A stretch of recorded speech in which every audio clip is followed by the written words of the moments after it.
तो बच्चों आज हम लोग बात करने वाले हैं कंजर्वेशन ऑफ एनर्जी के बारे में। कंजर्वेशन ऑफ एनर्जी में क्या कहा गया है? कंजर्वेशन ऑफ एनर्जी में बताया गया है कि एनर्जी को ना ही बनाया जा सकता है, ना ही एनर्जी को फना किया जा सकता है। हाँ, एनर्जी को एक फॉर्म से दूसरे फॉर्म में बदला जा सकता है। जब से ये यूनिवर्स बना है, इस यूनिवर्स में एनर्जी जो है अलग अलग फॉर्म में हमें मिलता है। उन सारे शकल के एनर्जी को अगर हम लोग ऐड कर लेते हैं, सभी को जमा कर लेते हैं और सारे एनर्जी का वैल्यू निकालते हैं, तो वो जो वैल्यू मिलता है वो यूनिवर्स जब से बनी है उस वक्त से लेकर के अब तक सारे एनर्जी का वैल्यू वही है। मतलब एनर्जी का वैल्यू उस वक्त से लेकर अब तक कांस्टेंट है। एनर्जी एक शक्ल से दूसरी शक्ल में बदला जा सकता है, लेकिन एनर्जी को बनाया नहीं जा सकता। जैसे कि अगर हम लोग स्विच ऑन करते हैं घर में तो हम लोगों का लाइट बल्ब जलता है। ये कैसे होता है? इलेक्ट्रिकल एनर्जी लाइट एनर्जी में चेंज हो जाता है, लेकिन हम लोग लाइट एनर्जी को बना नहीं सकते, ना ही लाइट एनर्जी को ख़त्म कर सकते हैं। तो इसी के ऊपर हम लोग एक प्रूफ करेंगे आज, जो आप लोग एग्जाम में पूछा भी जाता है कि कंजर्वेशन ऑफ एनर्जी का एक प्रूफ दिखाना है।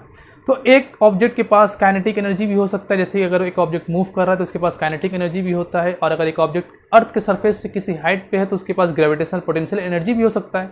तो हम लोग यहाँ पर ये प्रूफ करेंगे आज कि काइनेटिक एनर्जी एक ऑब्जेक्ट के पास है और वो चेंज हो रहा है पोटेंशियल एनर्जी में, लेकिन उसके पास जो टोटल एनर्जी है, जिसे हम लोग मैकेनिकल एनर्जी कहते हैं, वो हमेशा कॉन्स्टेंट है। अलग अलग पोजीशन पे हम लोग ये देखेंगे कि इस पोजीशन पे काइनेटिक एनर्जी उस ऑब्जेक्ट के पास 100 था, थोड़ी देर के पास उसके पास काइनेटिक एनर्जी हो गया 80, लेकिन उसके पास ये भी हमें देखने को मिलेगा कि उसके पास पोटेंशियल एनर्जी 20, तो टोटल एनर्जी कितना हुआ? फिर से 100। फिर काइनेटिक एनर्जी चेंज होकर उसके पास हो गया 50, लेकिन हमें फिर देखने को मिलेगा कि उसके पास जो काइनेटिक एनर्जी घटा वो चेंज हो गया पोटेंशियल एनर्जी में, और वो फिर से दोनों का सम कितना हुआ? 100।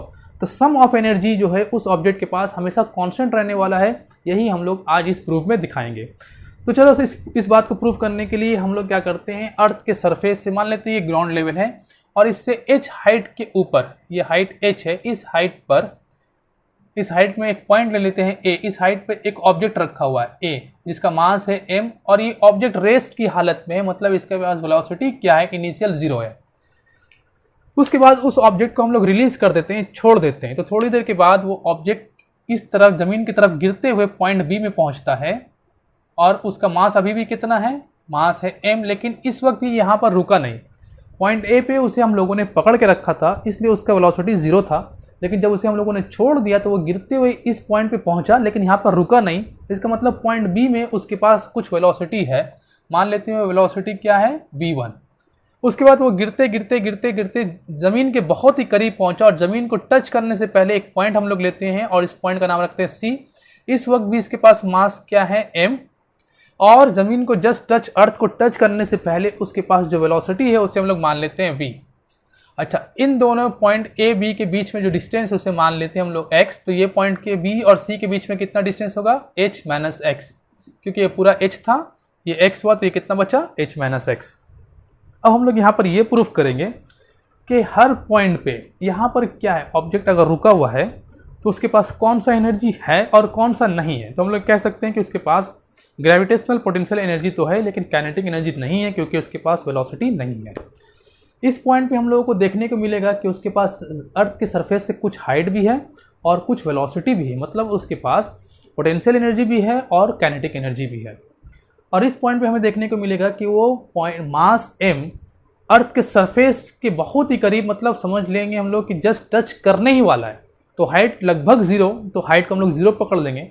जब कोई भी ऑब्जेक्ट किसी अर्थ के सरफेस से किसी हाइट पे नहीं रहता तो उस वक्त उसका पोटेंशियल एनर्जी हम लोग क्या मानते हैं? 0। तो सी पॉइंट पे उसके पास जो पोटेंशियल एनर्जी है वो पूरा 0 हो चुका, लेकिन वेलोसिटी उसके पास है, इसलिए यहाँ पर इसके पास काइनेटिक एनर्जी है। तो यहाँ पर 3 अलग अलग पॉइंट पे हम लोगों को अलग अलग तरह का एनर्जी देखने को मिलेगा। यहाँ पर सिर्फ पोटेंशियल एनर्जी देखने को मिलेगा, यहाँ पर सिर्फ काइनेटिक एनर्जी, और यहाँ पर दोनों। हम लोग यहाँ प्रूफ करेंगे कि पॉइंट ए, पॉइंट बी और पॉइंट सी में ऑब्जेक्ट के पास जिसका मास m है, तीनों पॉइंट में उसके पास एनर्जी इक्वल है। तो इस बात को प्रूफ करने के लिए हम लोग मान लेते हैं mass m at point A के बारे में बात करते हैं। पहले at point A, point A में ऑब्जेक्ट क्या है? रेस्ट की हालत में है, क्योंकि उसे हम लोगों ने पकड़ के रखा है, तो उसका वेलोसिटी 0 है, तो u इज इक्वल टू 0। तो काइनेटिक एनर्जी उसके पास कितना होने वाला है? फॉर्मूला क्या है? Half mv²। वेलोसिटी तो 0, मतलब काइनेटिक एनर्जी 0। पोटेंशियल एनर्जी जिसे हम लोग कैपिटल U से दिखाते हैं, ग्रेविटेशनल पोटेंशियल एनर्जी, ये कितना होने वाला है उसके पास, तो हम लोगों को ये देखना है कि वो ऑब्जेक्ट अर्थ के सरफेस से किस हाइट पे है। तो एच हाइट पे है, तो इसका फॉर्मूला क्या होता है, mass acceleration due to gravity into height.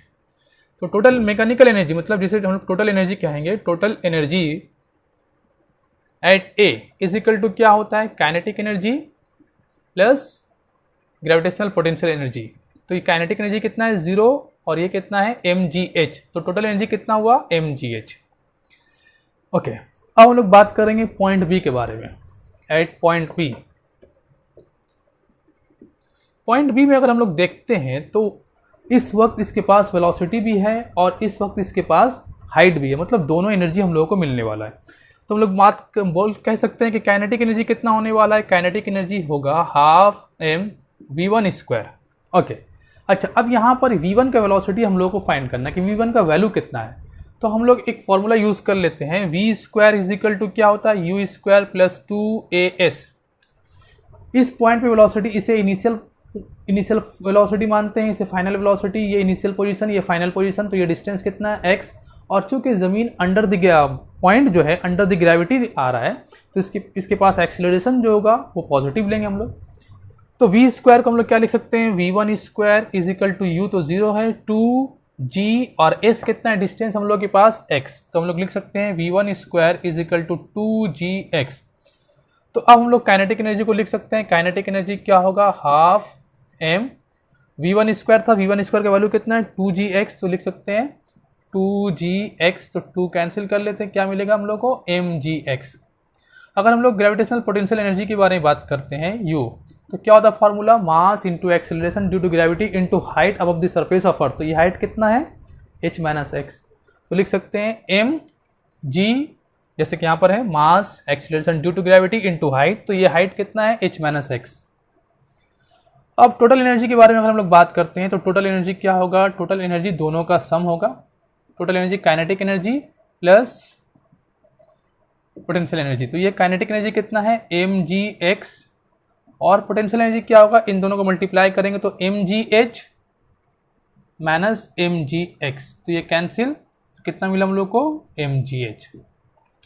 तो पॉइंट ए पर जो भी टोटल एनर्जी का जो वैल्यू था वही वैल्यू हम लोगों को पॉइंट बी में भी मिला। अब हम लोग पॉइंट सी के बारे में बात करते हैं कि पॉइंट सी पे टोटल एनर्जी कितना आने वाला है।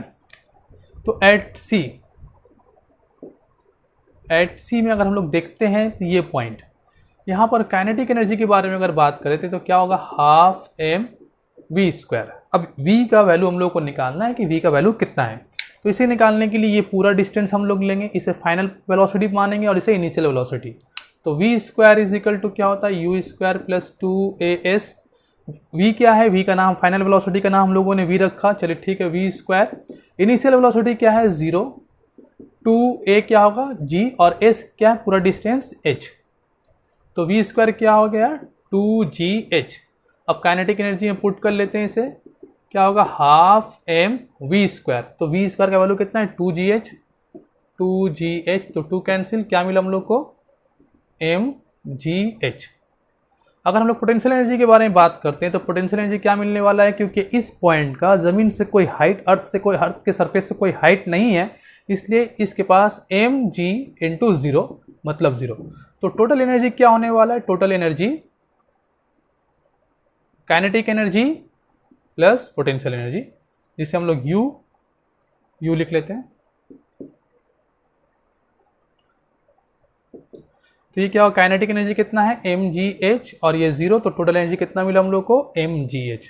तो यहाँ पर 3 अलग अलग पॉइंट पे, पॉइंट ए, पॉइंट बी और पॉइंट सी पे हम लोगों ने देखा कि टोटल एनर्जी का सम इक्वल है। यही law of, principle of conservation of energy है कि एनर्जी का सम, टोटल एनर्जी हमेशा कांस्टेंट रहने वाला है। एनर्जी को ना ही आप बना सकते हो ना ही फना कर सकते हो, हाँ एनर्जी को एक फॉर्म से दूसरे फॉर्म में चेंज कर सकते हो। जैसे कि यहाँ पर काइनेटिक पोटेंशियल एनर्जी था, काइनेटिक एनर्जी 0, लेकिन जैसे जैसे ऑब्जेक्ट नीचे की तरफ आ रहा है उसके पास काइनेटिक एनर्जी गेन हुआ, क्योंकि यहाँ पर वेलोसिटी 0 था, लेकिन जैसे जैसे ये नीचे की तरफ आएगा उसका वेलोसिटी इंक्रीज करता जाएगा और हाइट डिक्रीज करता जाएगा। इस पॉइंट को नोट करना, जैसे कोई भी ऑब्जेक्ट किसी हाइट से नीचे आता है, अर्थ के सरफेस की तरफ आता है, तो उसका वेलोसिटी क्या होता है, इंक्रीज होता है। लेकिन कोई ऑब्जेक्ट अगर अगेंस्ट द ग्रेविटी अर्थ के सरफेस से ऊपर की तरफ जा रहा है तो उसका वेलोसिटी डिक्रीज होता है, और डिक्रीज होते होते एक पॉइंट पे उसका वेलोसिटी 0 हो जाता है। फिर से कोई ऑब्जेक्ट किसी हाइट से अगर अर्थ के सरफेस की तरफ आ रहा है तो उसका वेलोसिटी इंक्रीज हो रहा है। कोई ऑब्जेक्ट अगर अर्थ के सरफेस से ऊपर की तरफ जा रहा है तो उसका वेलोसिटी डिक्रीज हो रहा है, और डिक्रीज होते होते एक पॉइंट पे उसका वेलोसिटी 0 हो जाता है। तो इस बात को हम लोग थोड़ा और नोट कर लेते हैं। तो मान लेते हैं कि ये एक अर्थ का सरफेस है। यहाँ पर इस पॉइंट पर और इस पॉइंट पर अगर यहाँ से किसी ऑब्जेक्ट को हम लोग ऊपर की तरफ भेजते हैं, ऊपर की तरफ जैसे ही ऑब्जेक्ट जाता है, जाते जाते इसका वेलोसिटी क्या होता है, डिक्रीज होता है, और मैक्सिमम पॉइंट पे, हाईएस्ट पॉइंट पे इसका वेलोसिटी क्या हो जाता है, 0। ठीक।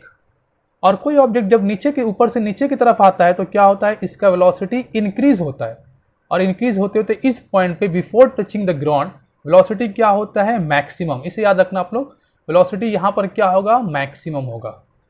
तो जमीन अर्थ के सरफेस को टच करने से जस्ट पहले किसी भी ऑब्जेक्ट का वेलोसिटी मैक्सिमम होता है, और हाईएस्ट पॉइंट पे किसी भी ऑब्जेक्ट का वेलोसिटी क्या होता है, 0 होता है। अब यहाँ पर अगर हम लोग ये सोचते हैं, इन दोनों पॉइंट के बारे में बात करते हैं कि पॉइंट ए और पॉइंट बी, इसे मान लेते हैं ए और इसे मान लेते हैं बी। तो पॉइंट ए पे वेलोसिटी है, हाइट नहीं है, मतलब यहाँ पर काइनेटिक एनर्जी है। पॉइंट बी में वेलोसिटी नहीं है लेकिन हाइट है, मतलब यहाँ पर पोटेंशियल एनर्जी है, काइनेटिक एनर्जी नहीं है। यहाँ पर काइनेटिक एनर्जी है, पोटेंशियल एनर्जी नहीं है। लेकिन according to conservation of energy, यहाँ पर जो भी एनर्जी का वैल्यू मिलेगा वो एनर्जी का वैल्यू यहाँ पर भी वही मिलने वाला है। तो फिर क्या हुआ, जैसे जैसे कोई ऑब्जेक्ट ऊपर की तरफ जाता है तो उसका काइनेटिक एनर्जी डिक्रीज होता है और पोटेंशियल एनर्जी इंक्रीज होता है, और अगर कोई ऑब्जेक्ट ऊपर से नीचे की तरफ आता है तो उसका पोटेंशियल एनर्जी डिक्रीज होता है और काइनेटिक एनर्जी इंक्रीज होता है।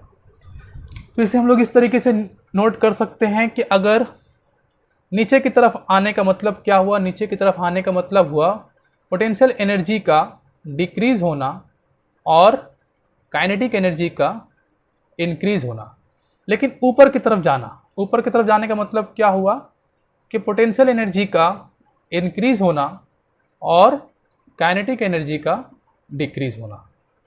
और हाईएस्ट पॉइंट पे potential energy maximum, kinetic energy 0, lowest point पे kinetic energy maximum, potential energy 0। इस पॉइंट को आप लोग याद रखना। अब इसके ऊपर हम लोग एक ग्राफ बनाने वाले हैं, इसी कंसेप्ट के ऊपर।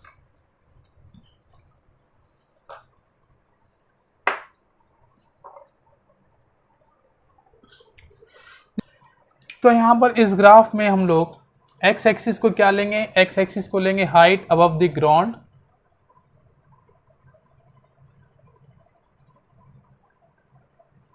और वाई एक्सिस में दिखाएंगे हम लोग एनर्जी को। ये दोनों लाइन का मतलब पहले हम लोग समझते हैं। यहाँ पर क्या है, इस पॉइंट को हम लोग समझेंगे अर्थ का सरफेस। ठीक, अर्थ के सरफेस। अब जैसे जैसे हम लोग ऊपर की तरफ बढ़ेंगे उसे हम लोग एक्स एक्सिस में दिखाएंगे, और उसकी वजह से एनर्जी में जो चेंजेस होगा उसे हम लोग वाई एक्सिस में दिखाएंगे।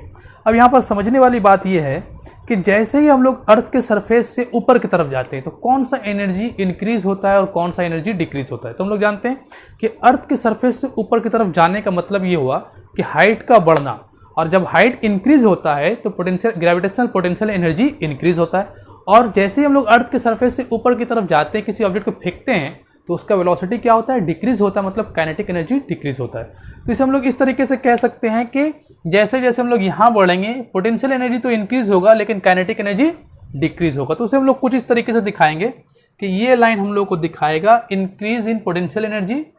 पोटेंशियल एनर्जी क्या हो रहा है, इंक्रीज हो रहा है। ठीक है, और उसके बाद हम लोग कुछ ऐसे ले लेते हैं इस पॉइंट में, और यहाँ पर दिखाएंगे हम लोग, ये लाइन दिखाएंगे हम लोग काइनेटिक एनर्जी क्या हो रहा है, ये पोटेंशियल एनर्जी इंक्रीज हो रहा है, और ये लाइन क्या दिखा रहा है, काइनेटिक एनर्जी डिक्रीज हो रहा है। जैसे ही अर्थ, देखो इस पॉइंट को समझने की कोशिश करना, ये पॉइंट क्या है, अर्थ का सरफेस। ठीक है, इस पॉइंट से हम लोग आगे की तरफ बढ़ने का मतलब ये हो रहा है, जैसे कि ये वाला पॉइंट क्या हो रहा है, हाइट 1 मीटर अर्थ के सरफेस से, ये क्या हुआ 2 मीटर अर्थ के सरफेस से, ये क्या हुआ 3 मीटर अर्थ के सरफेस से, ये क्या हुआ 4 मीटर अर्थ के सरफेस से, ये 5 मीटर, ये 6, ये 7 और ये 8।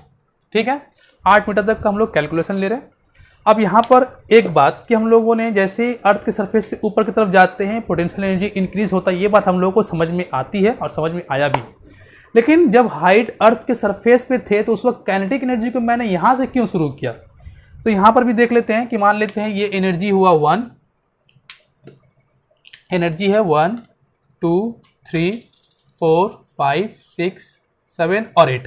ठीक, तो जैसे ही अर्थ के सरफेस पे थे हम लोग, उस वक्त मैंने एनर्जी का वैल्यू को 8 क्यों ले लिया, काइनेटिक एनर्जी को, क्योंकि मैंने यहाँ पर कहा कि before touching the ground the kinetic energy is maximum and potential energy is zero, क्योंकि हाइट जीरो हो जाता है। तो जब आप अर्थ के सरफेस पे कोई ऑब्जेक्ट आन रहेगा, उस वक्त उसके पास क्या होगा, अर्थ के सरफेस से जस्ट पहले उस वक्त उसके पास क्या होगा, काइनेटिक एनर्जी का वैल्यू मैक्सिमम होगा। इसलिए जब हाइट कुछ भी नहीं था, बिल्कुल जीरो के करीब था, उस वक्त मैंने काइनेटिक एनर्जी को मैक्सिमम दिखाया, लेकिन उस वक्त पोटेंशियल एनर्जी को मैंने जीरो दिखाया।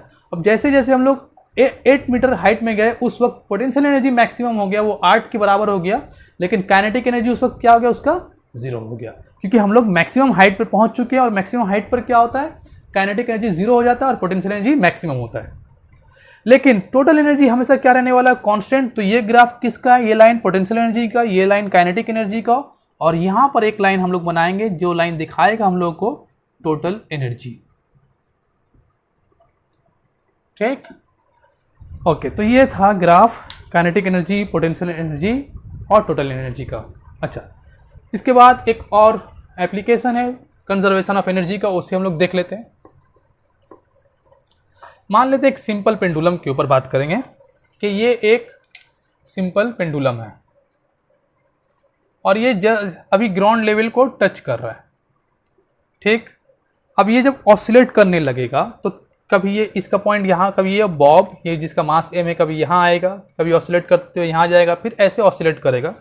तो मान लेते हैं कि इस ऑब्जेक्ट का ये मैक्सिमम डिस्टेंस है और ये इसका ग्राउंड लेवल से ये मैक्सिमम हाइट है, इससे ज़्यादा नहीं जाएगा। ओके, फिर इसी तरह इस तरफ भी वैसे ही कुछ होगा उसके साथ, और ये मैक्सिमम हाइट हो रहा है इसका। अब यहाँ पर ध्यान से समझना यह है कि जब ये बॉब यहाँ से चलना शुरू करेगा तो इस वक्त इसका वेलोसिटी क्या होगा, डिक्रीज होते होते यहाँ पर वेलोसिटी खत्म हो जाएगा। क्यों, अगर यहाँ पर वेलोसिटी खत्म नहीं होता तो ये यहाँ पर रुकता क्यों, ये तो और आगे जाता। यहाँ पर रुकने का मतलब ही ये हो रहा है कि इसका वेलोसिटी यहाँ पर खत्म हो चुका। तो वेलोसिटी क्या यहाँ पर जीरो, इसका मतलब इस पॉइंट पे काइनेटिक एनर्जी तो नहीं है, काइनेटिक एनर्जी क्या हुआ, जीरो हुआ।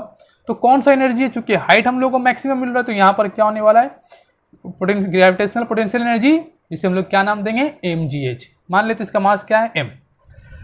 अब जैसे ही ये पॉइंट A से पॉइंट O की तरफ आना शुरू करेगा, उस वक्त क्या होगा, उसका वेलोसिटी इंक्रीज होना शुरू होगा, और इंक्रीज होगा, वेलोसिटी इंक्रीज होना शुरू होगा, और हाइट क्या होगा, हाइट डिक्रीज होना शुरू होगा, क्योंकि यहाँ पर हाइट है ये, फिर यहाँ जब आएगा तो हाइट कम हुआ, फिर यहाँ पर आएगा हाइट और कम हुआ, फिर यहाँ पर हाइट और कम होगा। ऐसे यहाँ पर जैसे ही पॉइंट O में आएगा उसका हाइट क्या हो जाएगा, जीरो, लेकिन उस वक्त वेलोसिटी उसका मैक्सिमम होगा। इस पॉइंट पे क्या होता है, मीन पोजीशन पे वेलोसिटी मैक्सिमम होता है, लेकिन हाइट क्या हो यहाँ पर खत्म। तो यहाँ पर कौन सा एनर्जी हम लोग को नहीं मिलने वाला है, पोटेंशियल एनर्जी नहीं मिलने वाला है, लेकिन काइनेटिक एनर्जी मैक्सिमम होगा, और उसका वैल्यू क्या होगा, हाफ mv²। मान लेते हैं इस पॉइंट पे वेलोसिटी है v। अब चूंकि कंजर्वेशन ऑफ एनर्जी के हिसाब से हम लोग जानते हैं जितना एनर्जी यहाँ पर है उतना ही एनर्जी यहाँ पर होने वाला है। तो यहाँ पर टोटल एनर्जी कितना है, पोटेंशियल एनर्जी और काइनेटिक एनर्जी दोनों का सम क्या होगा, mgh। यहाँ पर टोटल एनर्जी कितना है, पोटेंशियल एनर्जी और काइनेटिक एनर्जी दोनों का सम क्या होगा, हाफ mv²। मतलब total energy at O is equal to total energy at A। हम लोग ऐसा लिख सकते हैं कि total energy at O is equal to total energy at A। अब इसी का इस्तेमाल करके हम लोग ऐसे लिख सकते हैं, O में टोटल एनर्जी कितना है, इन दोनों का सम, तो सिर्फ क्या होगा, हाफ mv², और A में टोटल एनर्जी कितना है, सिर्फ इन दोनों का सम, तो सिर्फ क्या लिखेंगे, mgh प्लस 0 मतलब mgh। मास कैंसिल कर लेते हैं, v² is equal to 2gh, और v इज इक्वल टू हम लोग क्या मिलने वाला है, √2gh। अब ये फॉर्मूला हम लोग न्यूमेरिकल में यूज़ करेंगे कि कभी कभी आपको ये दिया जाएगा कि किस हाइट से ऑब्जेक्ट को छोड़ना है कि मीन पोजीशन पे उसका वेलोसिटी इतना हो जाए। या अगर ऐसा पूछा जाएगा कि अगर हाइट 10 मीटर है तो ये तो हम लोगों को पता है, एक्सेलरेशन ड्यू टू ग्रेविटी। अच्छा, मान लेते हैं हाइट 5 मीटर है। अगर आपसे बोला जाए कि एक ऑब्जेक्ट को जो ऑसिलेट कर रहा है 5 मीटर के हाइट से छोड़ा गया और एक्सेलरेशन ड्यू टू ग्रेविटी का वैल्यू है, g का वैल्यू है 10, तो बताओ मीन पोजीशन पे उसका वेलोसिटी क्या होगा। तो हम लोग क्या करेंगे, यहाँ पर हाइट को कितना पुट करने वाले हैं, 2, एक्सेलरेशन 10, और हाइट को क्या पुट करेंगे, 5, तो पूरा वैल्यू कितना होगा, 100 का रूट कितना होता है, 10, तो वेलोसिटी मीन पोजीशन पे कितना आएगा, 10 मीटर पर सेकेंड। तो इस तरीके से हम लोग वेलोसिटी अगर दिया हुआ रहेगा तो हाइट भी निकाल सकते हैं। तो ये था कंजर्वेशन ऑफ एनर्जी का कंसेप्ट, और आज का क्लास हम लोग यहीं पर ख़त्म करते हैं। Next class